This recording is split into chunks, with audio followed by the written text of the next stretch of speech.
New report that's out tonight that finds that women are losing more weight with GLP-1s than men. So here to answer that, just to talk about it, is Dr. Todd Ellern from South Shore Health. It's great to see you. Good to see you, Eddie. Happy Tuesday. So let's put some numbers on your screen and let's break them down.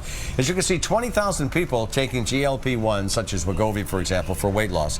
Women lost an average of almost 11% of their body weight, and men lost an average of almost 7%. So just by numbers, that's a difference. But is it a difference, and is there a clear reason why? It's definitely a difference, okay? There's not entirely a clear reason why. So basically, the thought is that it's possible that women, somehow the estrogen in women works synergistically with these GLP-1 drugs. It's possible that women metabolize the drug differently. But 11% versus 7% is definitely a statistically significant difference. It's a clinically significant difference. So we still don't know why exactly. So we've talked about Wegovy, but right now the most effective GLP-1 for weight loss in the market is Zepbound.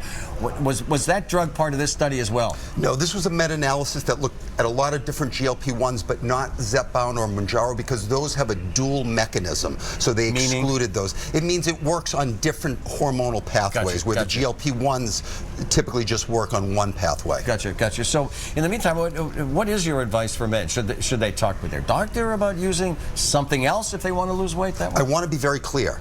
Even 7% for men is good. Is excellent. We know that if you lose 5% of your body weight, you have real significant cardiovascular benefits, decrease in heart attacks, decrease in strokes. So I think 7% versus 11%, it's still, GLP-1s are still the best way to lose weight, along with exercise, nutrition, the whole package. The whole package. It's important to do the whole package.